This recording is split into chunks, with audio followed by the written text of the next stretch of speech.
Hello friends, నమస్తే. ఇవాళ మీకు చూపించే రెసిపీ ఏంటంటే గోధుమ పిండితో హెల్తీగా న్యూడిల్స్ చేసి చూపించబోతున్నానండి. ఇక్కడ ఒక బౌల్లోకి ఒక కప్పు గోధుమ పిండి, సాల్ట్, ఒక స్పూన్ వరకు నూనె వేసేసుకుని ఒకసారి కలిపేసేసుకుని తగినన్ని నీళ్ళు పోసేసుకుని చపాతీ పిండిలాగా మెత్తగా కలుపుకోవాలండి. కలుపుకున్న చపాతీ పిండిని ఇలా 4 భాగాలుగా చేసేసుకోవాలి. అలాగే సన్న రంధ్రాలు ఉన్న చక్రాల ప్లేట్ని తీసేసుకొని ఈ చక్రాల గిద్దకి నూనె అప్లై చేసేసుకొని ఈ చపాతీ ముద్దలన్నీ ఈ చక్రాల గిద్దలోకి పెట్టేసేసుకోవాలండి. ఒక ప్లేట్ మీదకి ఇలా సన్నగా పొడవుగా చక్రాల్లా ఒత్తేసుకోవాలండి.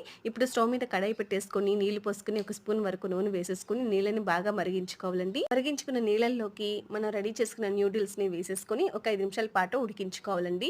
ఇక్కడ న్యూడిల్స్ అయితే ఉడికిపోయాయి కదా, స్టవ్ ఆఫ్ చేసేసుకుని ఈ న్యూడిల్స్ అన్ని ఒక స్ట్రైనర్ లోకి వడపోసేసుకోవాలండి. వాటిపైన కొంచెం చల్ల నీళ్లు పోసేసుకుని పక్కన పెట్టేసుకోవాలండి. ఇప్పుడు స్టవ్ మీద కడాయి పెట్టేసుకుని ఒక స్పూన్ వరకు నూనె వేసేసుకొని దీంట్లోకి ఉల్లిపాయ ముక్కలు, క్యాప్సికం ముక్కలు, క్యారెట్ ముక్కలు, క్యాబేజీ ముక్కలు అన్ని వేసేసుకుని ఒకసారి ఫ్రై చేసేసుకోవాలండి. దీంట్లోకి తగినంత సాల్ట్, పసుపు, మిరియాల పొడి, కారం, soya sauce, chilli sauce, tomato sauce, vinegar కూడా వేసేసుకుని ఒకసారి కలిపేసేసుకోవాలండి. వీటన్నిటిని ఒకసారి ఫ్రై చేసుకున్న తర్వాత మనం ఉడికించి ఉంచుకున్న న్యూడిల్స్ ని కూడా వేసేసుకొని ఒకసారి మొత్తం అంతా కలిపేసేసుకోవాలండి. కొంచెం కొత్తిమీర, ఉల్లికాడలు వేసేసుకుని ఒకసారి కలిపేసేసుకుని స్టవ్ ఆఫ్ చేసేసుకుని ఈ న్యూడిల్స్ ని ఒక ప్లేట్ లోకి సర్వ్ చేసుకోవాలండి. తినండి. సాయంత్రం పూట ఏదైనా రుచిగా తినాలనిపిస్తే గోధుమ పిండితే ఇలా న్యూడిల్స్ చేయండి, చాలా టేస్టీగా ఉంటాయండి. పిల్లలు అయితే చాలా ఇష్టంగా తింటారు. ఒకసారి ట్రై చేయండి ఫ్రెండ్స్.